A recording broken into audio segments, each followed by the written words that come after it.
Welcome to this episode of My Life as a Veteran.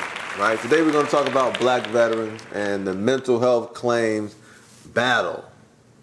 It's a battle. You know? It's a battle. Maybe it shouldn't be a battle, but it's a battle. Filing mental health claims and getting them approved has been a struggle for black veterans historically. So I'm going to try to give some information that can serve as some guidance that'll be helpful to you, right? Any research or study that you find will undoubtedly show that black veterans have more psychological burden, right? They have to endure more psychological burden than their non-black counterparts on average, right? That's what the data shows, which also means that black veterans are in a high-risk group for psychiatric disorders, right? Not breaking news, I understand that. Just the reality that needs to be considered, right? So essentially saying we need more help, but we're less likely to get that help. The National Library of Medicine, they did a study, 2023, showing that black veterans are more likely than white veterans to be diagnosed with lifetime post-traumatic stress disorder, PTSD. And we're more likely to screen positive for current PTSD as well. Alcohol use and drug abuse, those things as well. Again, speaking to the additional psychological strife based on the data, right? So black veterans struggle with mental health conditions just as much, if not more, than their counterparts. That's what the data shows. Black veterans are more in need of mental health support and services than their counterparts. That's what the data shows, right? We need more help, but we're less likely to get the benefits. That's also what the data shows. Data retrieved from the VA 2023, right? And this was a civic organization that requested this information from the VA. It showed fiscal year 2023, right? So this ain't like no back in the day. It showed like the denial rate for black veterans filing for general benefits was 5 percentage points higher than their white veterans. Right? So there's a lot less black veterans, but they're getting denied at a higher rate. And then they show that this is consistent with data from 2017, right? They have 2023. They have all the data, but they really spoke to 2017 and 2023.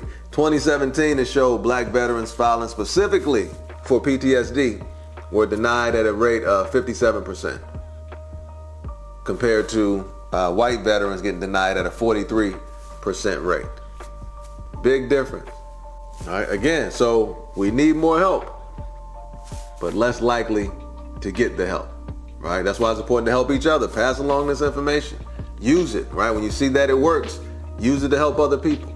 VA Press Secretary Terrence Hayes, 2023, talked to Axiom News. This is what he said, I quote, "We recognize that in the past, the VA recognizes that in the past, there has been institutional discrimination that may have played a role in the adjudication of benefits." I mean, that's as close to an admission of guilt as you're probably gonna get, from federal government. I mean, come on now. We recognize that institutional, not one-offs, institutional discrimination played a role in the adjudication of benefits. All right, that's 2023. Again, this is not back in the day stuff. This is a couple weeks ago, huh? Couple weeks ago. Let me say it again for the folks in the back. Institutional, according to the VA Press Secretary in 2023. Right, so that's the reality. If you got folks who are applying for mental health support being denied unjustly, and that just adds to their mental stress. Right, people in need of more help, less likely to get the help. There's people out there who need the help, deserve the help, were denied the help because they're black, according to the VA Press Secretary. Right? So my suggestion, if you had to deal with this type of foolishness while you were in the service, have the courage to file for it. If you have mental health condition as a result of racial trauma, things like that, have the courage to file for it. Right? Get an understanding of what you need to prove, right? It's just the three things. Again, stay focused on those three things, those three elements. But definitely, I think this admission from the press secretary kind of opens that door for refiling If you think you were denied and you had those 3 elements of service connection, you had the in-service event evidence, you had the nexus evidence, you had the current medical diagnosis, and they still denied you, you might have a Q claim on your hands, right? Q, C-U-E, clear and unmistakable error, right? If you can prove that, you can get your compensation back. That's pretty much saying that based on the evidence you had at the time, the VA should have approved it. And if they're saying discrimination's played a part in some of these adjudications, you might want to investigate it. If you were denied and you had those 3 elements, right? I've helped people with claims of racial trauma before.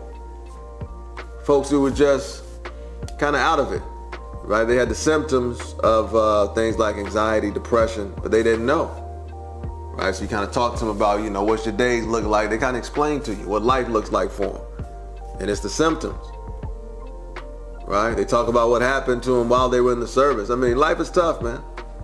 Life is tough. You got to imagine as a counselor, you hear some heartbreaking stuff. Life is tough. People can be mean to one another. That's a reality.